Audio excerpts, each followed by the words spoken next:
இந்தியாவின் number 1 dealer Vasanth and CoWIN ஆடி சிறப்பு தள்ளுபடி விற்பனை.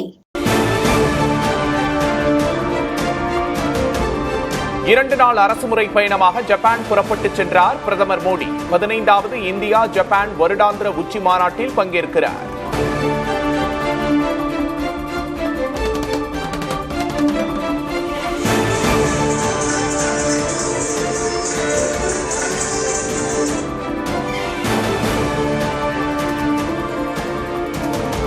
பாஜக வாக்கு திருட்டில் ஈடுபடுவது குழந்தைகளுக்கு கூட தெரிந்திருக்கிறது என்று ராகுல் காந்தி பேச்சு. அடுத்த 6 மாதங்களில் ஆதாரங்களுடன் நிரூபிக்கப் போவதாகவும் உறுதி.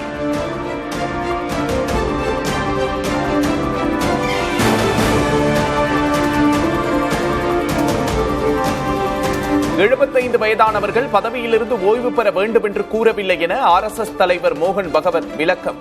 மத்திய அரசோடு தங்களுக்கு கருத்து முரண்கள் உண்டு, ஆனால் சண்டை இல்லை என்றும் பதில்.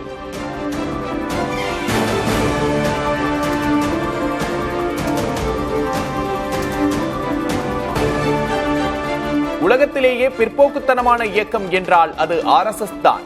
தமிழக காங்கிரஸ் தலைவர் செல்வ பெருந்தகை விமர்சனம்.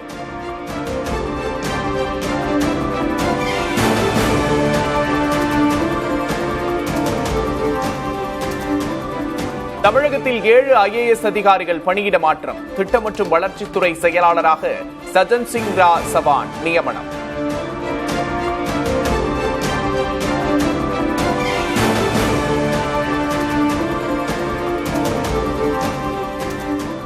இந்திய கம்யூனிஸ்ட் கட்சியின் மூத்த தலைவர் நல்லக்கண்ணுவுக்கு சென்னை ராஜீவ்காந்தி அரசு மருத்துவமனையில் தீவிர சிகிச்சை. உறைந்து நலம் பெற வேண்டுமென முதல்வர் ஸ்டாலின் பதிவு.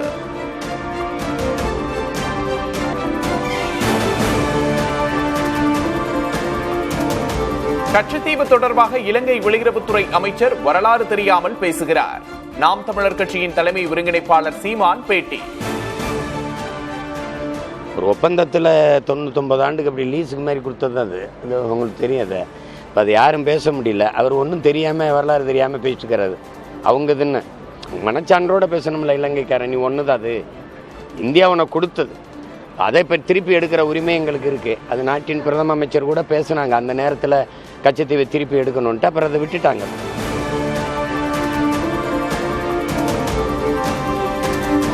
நீலகிரி சுற்றுவட்டாரங்களில் பெய்த கனமழையால் சாலைகளில் பெருக்கெடுத்த வெள்ளம். வால்பாறை, கோபிச்செட்டிப்பாளையம், தர்மபுரியிலும் மழை.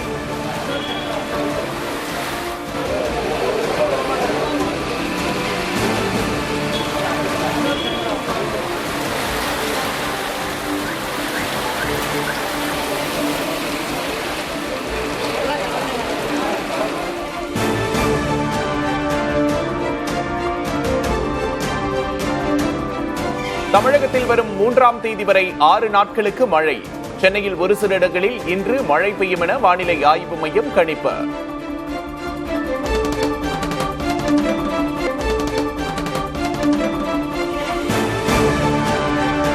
கனமழையால் வெள்ளத்தில் தத்தளிக்கும் தெலுங்கானா மாநிலம். பாதிக்கப்பட்ட பகுதிகளை ஹெலிகாப்டரில் சென்று பார்வையிட்டார் முதல்வர் ரேவந்த் ரெட்டி.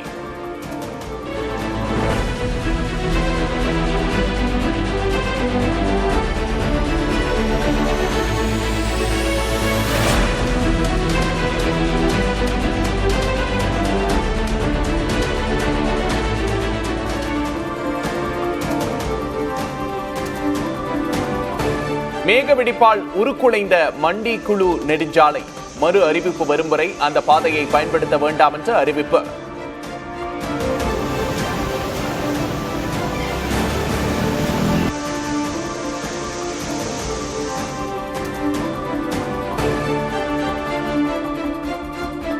பஞ்சாபில் கனமழையால் பாதிக்கப்பட்ட பகுதிகளில் வெள்ள மீட்பு பணிகள் தீவிரம். பிரத்யேக வாகனத்தை களமிறக்கிய இந்திய ராணுவம்.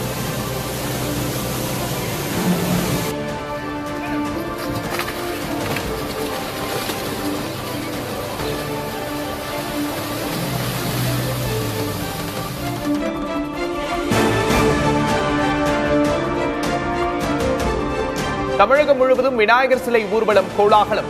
மின்னொலி அலங்காரம், மேலதாளம் முழங்க எடுத்துச் செல்லப்பட்டு நீர்நிலைகளில் கரைக்கப்பட்ட சிலைகள்.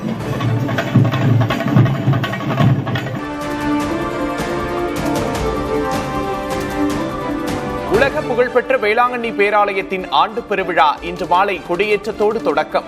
பாத யாத்திரையாகவும் வாகனங்கள் மூலமும் குவிந்து வரும் பல்லாயிரக்கணக்கான பக்தர்கள்.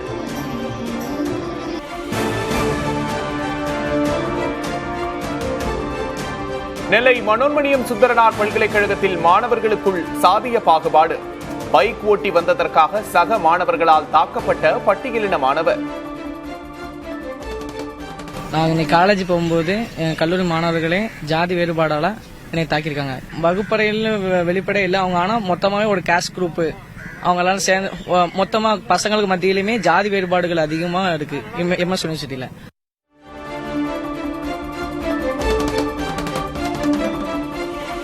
சிவகங்கை பேருந்து நிலையத்திற்குள் மேடை போட்டு நடத்தப்பட்ட ஆடல் பாடல் நிகழ்ச்சி.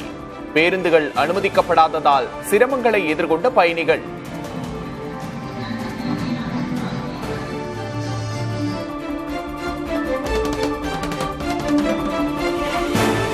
ஆம்பூர் கலவரத்தில் குற்றவாளிகளாக அறிவிக்கப்பட்ட 22 பேருக்கும் சிறை தண்டனை அறிவிப்பு. குற்றப்பிரிவுகளுக்கு ஏற்ப 3 ஆண்டுகள் முதல் 14 ஆண்டுகள் வரை தண்டனை விதிப்பு.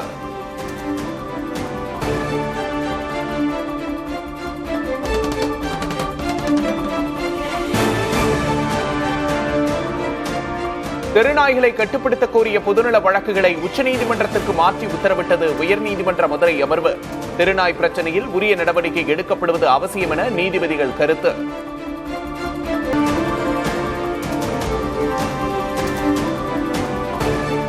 தமிழ்நாடு அணியிலிருந்து விலகி திரிபுரா அணியில் இணைந்த கிரிக்கெட் வீரர் விஜய் சங்கர் தமிழ்நாடு அணி தேர்வாளர்களிடமிருந்து பாதுகாப்பான உணர்வு கிடைக்காததே காரணம் என விளக்கம்.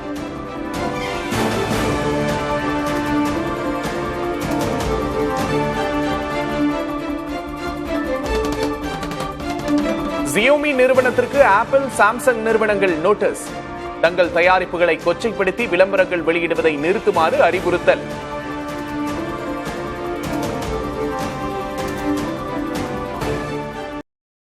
இந்தியாவின் number 1 dealer Vasanth and CoWIN ஆடி சிறப்பு தள்ளுபடி விற்பனை.